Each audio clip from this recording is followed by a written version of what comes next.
Halo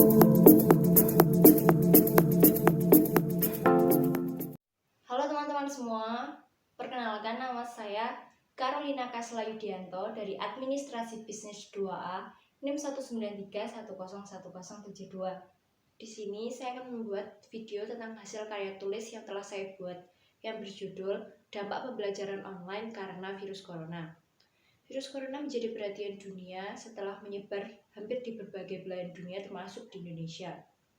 Menurut WHO, virus corona adalah salah satu jenis virus yang dapat menyerang manusia ataupun hewan. Beberapa dari jenis virus corona ini dapat menyebabkan infeksi saluran pernafasan, mulai dari batuk, pilek, atau bahkan penyakit yang lebih serius seperti MERS atau SARS. Apabila ada cairan yang keluar dari mulut atau hidung penderita COVID-19 dan menempel pada orang lain, maka orang lain tersebut akan tertular. Maka dari itu, untuk mewaspadainya, diperlukan jarak minimal 1 meter untuk mengurangi penularannya. Maka dari itu, pemerintah memberlakukan kebijakan untuk mengerjakan segala pekerjaan di rumah, termasuk bekerja, belajar, maupun apapun. Untuk itu, pemerintah memberlakukan segala kegiatan dialih tugaskan di rumah, termasuk belajar. Hal ini dimaksudkan agar penyebaran virus corona tidak semakin meluas dan mewabah di Indonesia. Akibat dari virus corona dan COVID-19 ini, pemerintah memberlakukan kebijakan untuk melakukan segala aktivitas di rumah. Hal ini dimaksudkan agar penyebarannya tidak semakin meluas. Virus corona mempengaruhi segala aspek kehidupan, termasuk pendidikan. Pendidikan sangat berguna bagi perkembangan generasi. Pendidikan dapat meningkatkan kemampuan, pengetahuan, dan keterampilan para generasi muda untuk membangun bangsa ini.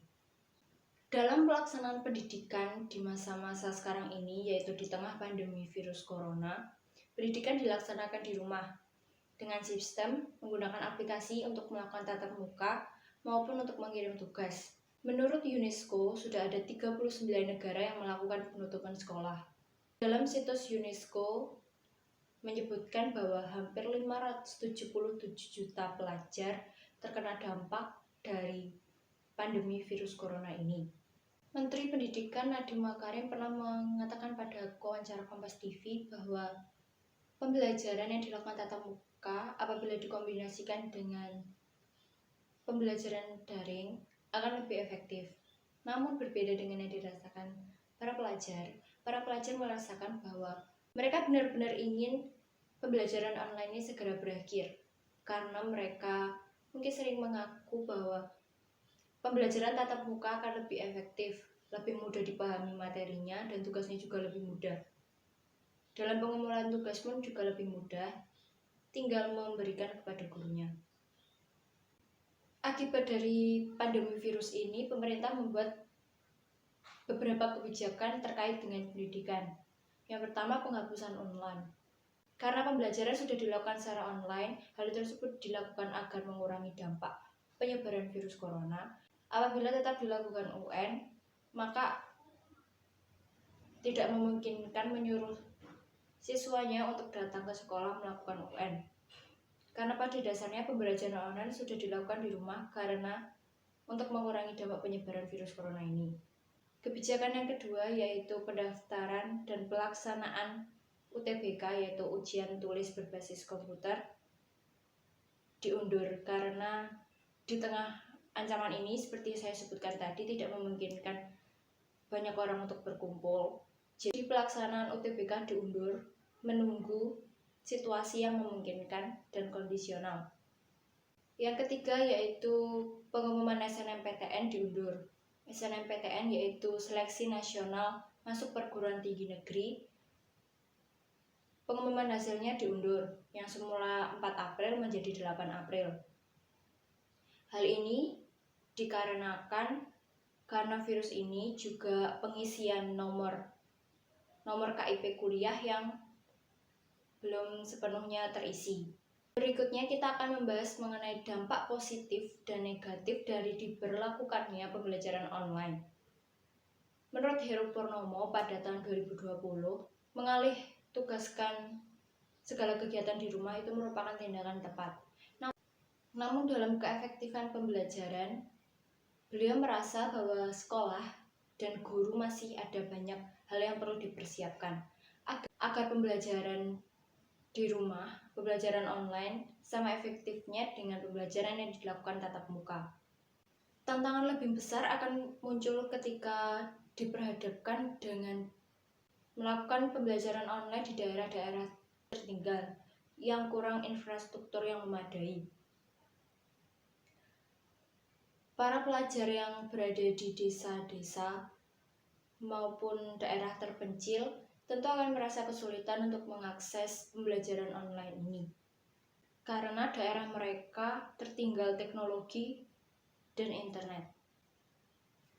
Tentu cukup menyulitkan karena daerah mereka di desa dan daerah terpencil termasuk daerah yang tertinggal internet dan listrik. Dampak lain yang dapat kita temukan yaitu para siswa cenderung tidak terlalu memperhatikan apa itu pembelajaran online. Mereka cenderung bermain game, membuka sosial media saat melakukan pembelajaran online. Pembelajaran online hanya digunakan untuk absen, tidak untuk belajar ataupun mengakses materi-materi saat pembelajaran online. Karena pembelajaran online cenderung hanya digunakan untuk absen dan untuk mengumpulkan materi, para siswa belum tentu mengerti apa yang mereka kerjakan dan seharusnya mereka pahami. Namun ketika kita hendak mencari materi, kita bisa melakukannya di mana saja dan kapanpun. Kita bisa melakukannya sambil bermain, sambil tiduran, sambil mendengarkan musik, atau melakukan hal-hal yang lain yang bisa membuat kita nyaman.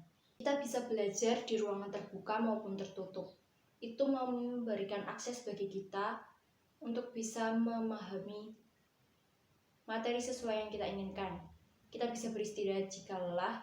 Kita bisa belajar di ruangan terbuka maupun tertutup agar kita bisa menikmati waktu dan bebas tanpa terbatas waktu dan tempat seperti yang dilakukan tatap muka. Kita bisa beristirahat jika kita lelah. Kita bisa mengatur waktu kapanpun kita mau tanpa terpatok pada jadwal pembelajaran yang disediakan oleh sekolah. Itulah teman-teman, kita sudah belajar mengenai apa itu virus corona, dampak virus corona pada pendidikan, solusi yang dibuat pemerintah mengenai pendidikan karena adanya virus corona ini, dan juga yang terakhir kita telah belajar dampak positif dan negatif dari virus corona. Itulah video yang dapat saya sampaikan. Apabila ada kurang lebihnya, saya mohon maaf. Semoga video ini bermanfaat bagi kalian semua. Terima kasih sudah menonton.